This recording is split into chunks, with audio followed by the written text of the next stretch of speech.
जय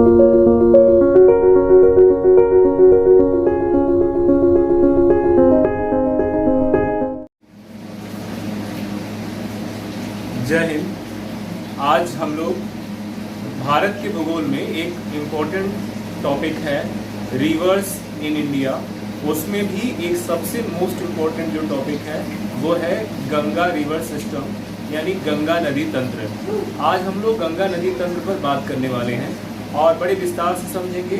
चूँकि ये भारत की सबसे महत्वपूर्ण नदी है, सबसे लंबी नदी है और इसके नदी के जो नदियों से जो लाई गई जो मिट्टी है, नदियों से जो बनाया हुआ जो मैदान है गंगा का, इस मैदान में एक बहुत बड़ी जनसंख्या भारत की निवास करती है, संकेंद्रण है, कंसंट्रेशन है। तो आज हम लोग देखने वाले हैं कि गंगा नदी का उद्गम कैसे हुआ है, यह कहाँ पर, इसके क्या क्या क्वेश्चन है। अगर आप समझिए कि अगर आप इंडिया में अगर आपने रिवर सिस्टम या ड्रेनेज सिस्टम पढ़ा है और गंगा को मिस किया है तो आप 60% क्वेश्चन मिस करने वाले हैं। यह आर्थिक, राजनीतिक और व्यापारिक दृष्टि से बहुत ही महत्वपूर्ण ये जो नदी तंत्र है, इसको बिना देर किए हुए चलिए शुरू करते हैं। बीच बीच में एक्सप्लेन करते जाएंगे, आप इसको नोट्स करते जाइएगा, नोट बनाते जाइएगा और साथ में समझने की कोशिश करिएगा। इसकी तमाम जो ट्रिब्यूटरीज हैं, मतलब कि जो सहायक नदियाँ हैं, इनका जो कैचमेंट इलाका है, मतलब जहाँ पर वो जल अधिग्रहण क्षेत्र है, ये सब कुछ बहुत ही महत्वपूर्ण है। एग्जाम्स में ये एग्जामिनर का फेवरेट क्वेश्चन रहता है। तो चलिए शुरू करते हैं। यहाँ पर मैं लिख देता हूँ कि गंगा नदी तंत्र, गंगा नदी तंत्र, ठीक है, इंग्लिश में हो जाएगा गंगा रिवर सिस्टम। इसे सिस्टम कहते हैं क्योंकि ये न जाने दर्जनों गंगा रिवर सिस्टम, क्यों सिस्टम कहते हैं आपको देखना। सबसे पहले हम लोग शुरुआत करते हैं कि जो गंगा नदी है, यहाँ से देखिए, गंगा नदी सबसे पहले यहाँ से अलकनंदा है एक नदी है अलकनंदा, जिसको मैं इंग्लिश के लेटर ए से लिख रहा हूँ, और जो दूसरी नदी है वो है भागीरथी, जिसे मैं बी से लिख रहा हूँ। तो यहाँ पे उल्टा हो गया, यहाँ पे भागीरथी है और यहाँ पे अलकनंदा, यहाँ पे मेरे डिटेल में लिखा हुआ है। तो यहाँ पे भागीरथी है और यहाँ पे क्या है, अलकनंदा। भागीरथी जो है ये गंगोत्री ग्लेशियर से निकलती है उत्तराखंड में, और अलकनंदा भी उत्तराखंड में गंगोत्री ग्लेशियर के ही एक हिस्से से निकलती है। ये दोनों नदियाँ शुरू में अलकनंदा और भागीरथी के नाम से आती हैं, और आने के बाद यहाँ पर देवप्रयाग बना हुआ है। देवप्रयाग उन पंच प्रयागों में, जिसमें विष्णु प्रयाग, कर्ण प्रयाग आदि हैं, उनमें देवप्रयाग एक प्रयाग है जहाँ पर आकर के ये दोनों नदियाँ मिलती हैं। ये दोनों रिवर जहाँ पे मिलती हैं देवप्रयाग में, ये भी उत्तराखंड में है, और जहाँ से ये दोनों नदियाँ चलती हैं गंगोत्री से, गोमुख से, ये भी उत्तराखंड में है। तो भागीरथी और अलकनंदा दोनों नदियाँ आकर के देवप्रयाग में मिलती हैं, और देवप्रयाग के आगे ये हरिद्वार से, यहाँ पे एक और क्वेश्चन यहाँ पे मैं ऐड करूँगा कि हरिद्वार एक तीर्थ स्थल है। हरिद्वार से ये समतल होती हैं, यानी क्रीपिंग करना शुरू करती है। हरिद्वार से ये नदी समतल होगी। कौन सी नदी? गंगा नदी। हरिद्वार से समतल होगी, और समतल होने के बाद यहाँ से यूपी में जब ये प्रवेश करती है तो पहला जिला पड़ता है कौन सा? बिजनौर। मैंने यहाँ पे लिखा हुआ है बिजनौर। तो गंगा नदी, अलकनंदा और भागीरथी जो गंगोत्री और उत्तराखंड के ग्लेशियर से निकल रही है, ये देवप्रयाग में आकर के, पंचप्रयागों में से एक देवप्रयाग है, वहाँ पे आके इनका संगम होता है। उसके आगे गंगा का नाम गंगा पड़ता है। यहाँ से गंगा आगे बढ़ती है और हरिद्वार में जमीन के, कहते हैं एक तरफ से अलकनंदा आएगी, एक तरफ से भागीरथी आएगी। ये दोनों कहाँ मिलेंगे? देवप्रयाग में मिलेंगे, और देवप्रयाग में मिलने के बाद ये आगे जो है हरिद्वार में ये समतल होती है। हरिद्वार में क्या होगी? ये समतल होगी, मतलब जमीन की सतह से बहना शुरू होगी। और उसके बाद बिजनौर पहला ऐसा यूपी का डिस्ट्रिक्ट है जहाँ से गंगा पदार्पण करती है, जहाँ से गंगा अपने कदम को यूपी में पहला डालती है। The first district where Ganga enters into UP is Bijnor. तो वो जगह कौन सी है? बिजनौर है। बिजनौर से आगे फतेहाबाद होते हुए कानपुर, कौन सी जगह है? कानपुर। इसके बाद एक मिलने वाला है आपको कानपुर, और कानपुर के बाद बिजनौर के बाद ये आएगा कानपुर, पहला जो बड़ा शहर है उसके किनारे है वो आएगा। उसके बाद प्रयागराज, प्रयागराज के बाद यहाँ पे प्रयागराज के बाद काशी, काशी आप जान ही रहे हैं बनारस जो हम लोगों की नगरी है। प्रयागराज के बाद आएगी काशी, काशी में गंगा प्रवेश करेगी। काशी के बाद आगे जाएगी तो काशी और गाजीपुर के बीच में एक जगह है जिसे कैथी कहते हैं, वहाँ पर इसमें एक नदी मिलने वाली। तो काशी के बाद आगे आएगी गाजीपुर, काशी के बाद आएगी गाजीपुर, मैंने GHA लिखा है, गाजीपुर। इनके बीच में एक नदी आके मिलने वाली है। तो सबसे पहले इनका जो है आती है हरिद्वार, हरिद्वार के बाद बिजनौर, बिजनौर के बाद बड़ा शहर है कानपुर, कानपुर के बाद प्रयागराज जिससे संगम है, 3 नदियाँ यहाँ पे मिलती हैं, त्रिवेणी कहते हैं। उसके बाद काशी में आएगी, काशी के बाद कहाँ पे आएगी? गाजीपुर में आएगी। गाजीपुर के बाद ये आगे कहाँ जाने वाली है? इसके बाद ये बिहार में प्रवेश करेगी, बलिया को टच करते हुए बिहार में प्रवेश करेगी, और बिहार में आगे छपरा, उसके बाद पटना। बेसिकली जो जगह है वो पटना है, और पटना एक बड़ा शहर है जो कैपिटल भी है बिहार का, वो गंगा नदी के ही समीप है। तो पटना हो गया। पटना के बाद फिर उसके बाद कहाँ जाएगी आगे? इसके बाद बंगाल में प्रवेश करती है। बंगाल में ये 2 भागों में बढ़ जाती है। एक का नाम है भागीरथी, एक का नाम है हुगली, जो नीचे की ओर टर्न हो जाती है और पश्चिम बंगाल से होते हुए नीचे आती है। और यहाँ पर गंगा सागर है। यहाँ पे कौन सा जगह बच्चों? गंगा सागर है। तो गंगा सागर जो तीर्थ स्थल है वहाँ पर ये नदी आती है, और ये तीर्थ स्थल है जहाँ पर ये समुंदर से मिलती है। गंगा कहाँ से मिलती है? तो ये तीर्थ है, हिंदुओं का एक पवित्र तीर्थ, यहाँ पर स्नान करने लोग जाते हैं। ये गंगा सागर में मिलती है, और यहाँ के आगे ये जो रिवर है गंगा बंगाल की खाड़ी में प्रवेश करती है। तो ये डायरेक्शन है, और जो दूसरा गंगा का जो डायरेक्शन है वो आगे जाएगी, जिसे बंगाल में भी गंगा की मेन ब्रांच आगे बढ़ेगी। इसे कई जगह प्रश्न आया है, भागीरथी इसका नाम कहाँ पड़ता है? तो ये अगेन फिर यहाँ पड़ जाता है कहाँ पर? पश्चिम बंगाल में। ये वेस्ट बंगाल है, और वेस्ट बंगाल में इसका नाम ही भागीरथी पड़ता है। आगे आएगी तो बांग्लादेश में, मैंने यहाँ पे BD लिखा हुआ है, तो बांग्लादेश में गंगा का नाम पद्मा हो जाता है। और पद्मा जब यहाँ पर ब्रह्मपुत्र से मिलती है, और ब्रह्मपुत्र को क्या कहते हैं? जमुना कहते हैं। तो इनका जो कॉमन जो धारा है वो थोड़ी चौड़ी होकर के आती है, और कहाँ गिरती है? वो गिर जाती है बंगाल की खाड़ी में। तो इस तरह से गंगा का अपना वन लाइनर जो बना वो था। तो यहाँ पर हम लोग क्या लिख सकते हैं? हम लोग लिख सकते हैं कि अलकनंदा है, अलकनंदा प्लस भागीरथी कहाँ मिलती है बच्चों? ये मिलती है देवप्रयाग में।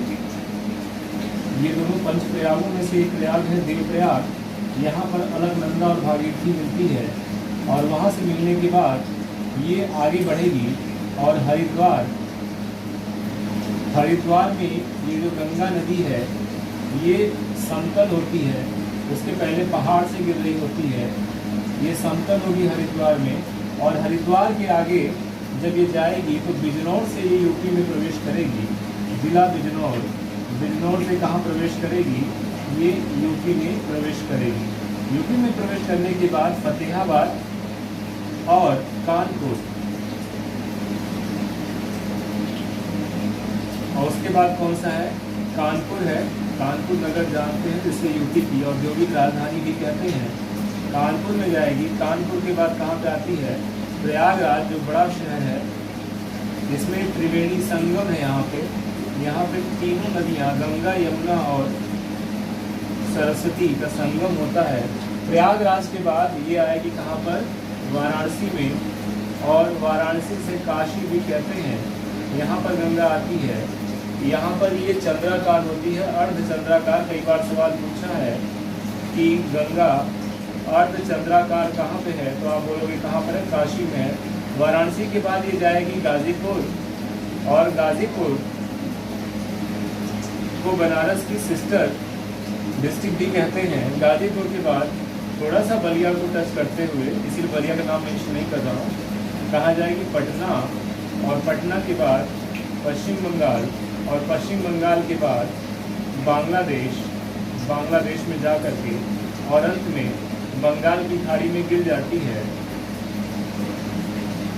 बंगाल की खाड़ी में गिर जाती है। तो कुल मिला करके आपने देखा गंगा का जो रूट है वो इस तरह से है। एक रूट मैप मैंने यहाँ पे देने की कोशिश की है सहज लहजे में, बट इससे सवाल जरूर आते हैं। एक रूट मैप आपको देने की कोशिश की गई। इसके अलावा गंगा में उत्तर से मिलने वाली नदियों का क्रम लिखेंगे तो ध्यान दीजिएगा, यहाँ पर एक नदी है जो दूल्हा टेलीचोली से चलती है, और इसका नाम क्या है बच्चों, रामगंगा। इसका नाम क्या है, रामगंगा। और रामगंगा इसे कहाँ मिलती है, जिसे इंद्र की नगरी कहते हैं, तो कन्नौज में आकर के रामगंगा गंगा में मिलती है। तो रामगंगा गंगा में कहाँ मिलती है, तो मैं शॉर्टकट में लिख रहा हूँ कन्नौज में। रामगंगा उत्तराखंड के दूल्हा टोली से पर्वत से निकलती है और आगे कन्नौज में अपना पानी गिराती है।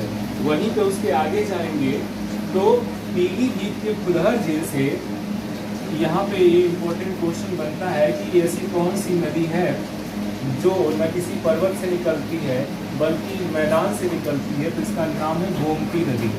क्या नाम है बच्चों, गोमती नदी। तो गोमती नदी जो है, मैंने यहाँ पे जगह कम है फिर भी मैंने ज़्यादातर फैक्ट डालने की कोशिश किया है। गोमती नदी जो है पीलीभीत के फुलहर झील से निकलती है, और देखिए यहाँ पे कैसे रेंगते हुए आगे बढ़ती है, और बनारस के यानी काशी के आगे और गाजीपुर के बीच में कैथी नामक जगह है, यहाँ पर आकर के इसमें मिल जाती है अपनी मदर रिवर यानी गंगा से मिल जाती है। तो गोमती नदी उत्तर प्रदेश के पीलीभीत के फुलहर झील से निकलती है और आकर के कैथी नामक स्थान पर गंगा से मिल जाती है। आगे जाएंगे तो आगे एक नदी है जिसका नाम क्या है, घाघरा। ठीक है, तो घाघरा नदी है, यहाँ पे मैंने इसको बनाया हुआ है, और ये नेपाल की पहाड़ी से निकल रही है घाघरा नदी, और नेपाल की पहाड़ी से निकल के एक शाखा इसकी शारदा के नाम से आगे बढ़ती है, एक शाखा इसकी शारदा के नाम से आगे बढ़ती है, और दूसरी शाखा इसकी किस नाम से, घाघरा के नाम से आगे बढ़ती है। और जो उत्तर प्रदेश में जो अयोध्या शहर है, अयोध्या जो है भगवान राम जी की जन्मभूमि, ये किस नदी के किनारे है, आप कमेंट में लिखिएगा कि इसका आगे नाम चल के उत्तर प्रदेश में क्या हो जाता है। ठीक है, तो ये इम्पोर्टेंट है, और वहीं पे इसके किनारे अयोध्या बसा हुआ है। आपके लिए क्वेश्चन है जो आकर जाके कमेंट सेक्शन में लिखिएगा। इसके बाद आप आगे आओगे तो ये जो घाघरा नदी है छपरा में गिरती है, घाघरा नदी बिहार के छपरा में गिरती है। इसके बगल से आगे जाओगे फिर नेपाल की पहाड़ी से एक नदी है जिसका नाम है गंडक, और गंडक सोनपुर में गिरती है जहाँ पे पशुओं का मेला लगता है। इन दोनों के बीच में आरा में सोन नदी पहुँचती है जो सोनभद्र अमरकंटक से निकलती है। सोन नदी अमरकंटक की पहाड़ी से निकलती है और कहाँ पहुँचती है, आरा जिला बिहार में पहुँचती है, और यहाँ पर और बीच में इन दोनों के पटना पड़ता, लगभग पटना इसी के किनारे है लगभग। तो पटना जो है गंगा नदी के किनारे है। आगे सोन गंडक नदी यहाँ से निकलेगी नेपाल से और आकर के जो है सोनपुर में मिल जाएगी इससे गंगा नदी से, सोनपुर में गंगा नदी से मिल जाएगी। आगे बढ़ेंगे आप तो आपको थोड़ी दूर जा करके आपको एक नदी मिलने वाली से कोसी कहते हैं। कोसी को क्या कहते हैं, बिहार का शोक। क्या कहते हैं, कोसी को कहते हैं बिहार का शोक। और एक सवाल और पूछता है कि बिहार में सबसे ज़्यादा तबाही मचाने वाली नदी कौन सी है, तो अगेन वो कोसी है। सप्त कोसी के नाम से 7 धाराएं चलती हैं, 7 धाराएं चलती हैं, और यही सप्तकोशी है जो बिहार को बर्बाद करती है, हर साल बाढ़ लाती है। ठीक है। ये लगभग भागलपुर में आकर के मिलती है गंगा से, बिहार का शोक कहते हैं। और यहीं से आगे जाके बंगाल शुरू हो जाता है। बंगाल में गंगा एक तो सीधे दक्षिण की ओर घूम जाती है। देखिए कैसे है, यहाँ पे गंगा यहाँ से निकली है, एक ब्रांच यहाँ से कट गई और आकर के सीधे बंगाल की खाड़ी में गिरेगी। उसका नाम कौन सी है? हुगली नदी है, हुगली नदी है। और एक चीज़ है, यहाँ पर छोटा नागपुर के पठार आदि से दामोदर नदी चलेगी और दामोदर नदी को किसका शोक कहते हैं? कर्स ऑफ बंगाल कहते हैं। जैसे बंगाल का शोक कहते हैं, तो ये बंगाल में तबाही मचाती है। दामोदर को बंगाल का शोक कहते हैं, जबकि कोसी को बिहार का शोक कहते हैं।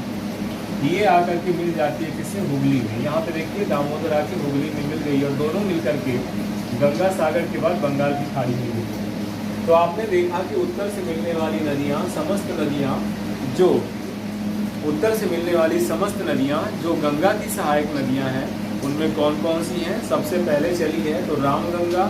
रामगंगा के बाद कौन सी है? गोमती, घाघरा, गंडक, कोसी। ठीक है, रामगंगा, गोमती, घाघरा, गंडक, कोसी। और गंडक में भी एक पहले गंडक है और सामान्य सी गंडक। गंडक कई नाम से है, एक बूढ़ी गंडक है। ठीक है, तो इस तरह से है। और कोसी अंतिम इधर की नदी है बड़ी नदियों में से। और पीछे से गंगा में मिलने वाली जो नदी है वो यमुना नदी है। गंगा नदी की कुल लंबाई जो है कितनी है बच्चों? 2525 किलोमीटर है। 2525 किलोमीटर है गंगा की कुल लंबाई। और उनमें से ये लगभग 2 देशों में बहती है, एक भारत और एक बांग्लादेश में। और इसमें से 2100 किलोमीटर लगभग तो केवल भारत में बहती है। इसके बाद पीछे से गंगा में मिलने वाली एक नदी है, यहाँ देखिए यमुनोत्री से निकल रही है और इसका नाम क्या है? यमुना नदी, जिसे कालिंदी भी कहते हैं। गंगा की सबसे बड़ी ट्रिब्यूटरी जो लगभग 1700 किलोमीटर के आसपास है उसको बोलते हैं यमुना। यमुना का दूसरा नाम कालिंदी है और ये गंगा से पीछे से मिलती है। यमुनोत्री के बंदर पूंछ से निकलती है और निकलने के बाद आकर के कहाँ पे पानी डालती है? प्रयागराज में आकर के गंगा से मिल जाती है। गंगा में मिलने से पहले इसमें कई नदियाँ मिलती हैं। यहाँ देखिए, यहाँ पर अरावली पहाड़ी है,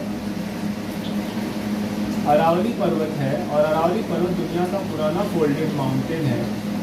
इस अरावली पर्वत से एक नदी निकलती है बनास, वो यमुना की सबसे बड़ी सहायक नदी चंबल में जाकर के मिल जाती है।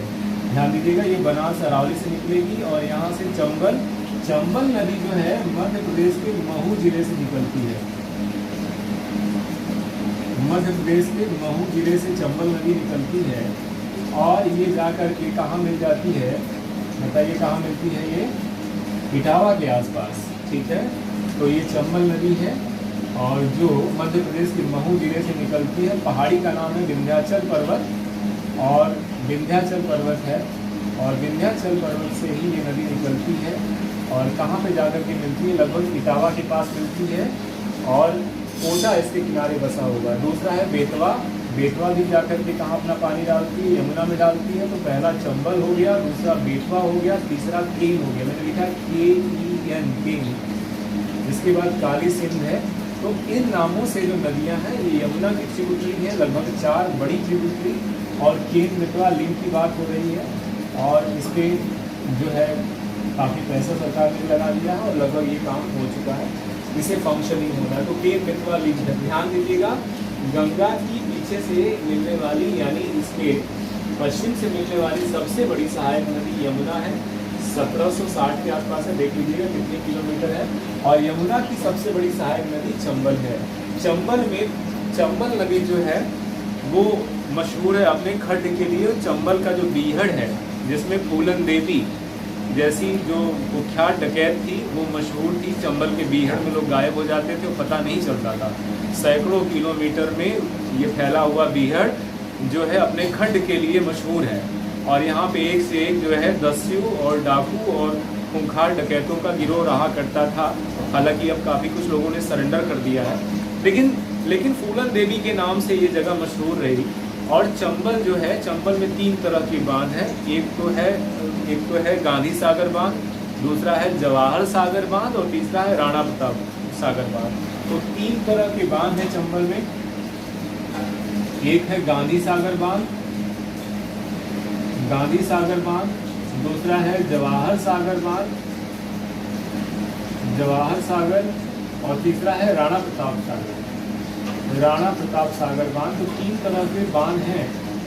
राणा प्रताप सागर बांध, तो 3 तरह के बांध हैं। इनमें से गांधी सागर बांध जो है ये मध्य प्रदेश में है, और ये दोनों जो बांध हैं ये कहाँ पर है? राजस्थान में चंबल नदी पर है। तो ये चंबल नदी के बारे में मैंने आपको डिटेलिंग करा, और ये देखिएगा इनके 3 बांध हैं। गांधी सागर बांध जहाँ पर कहाँ पे है?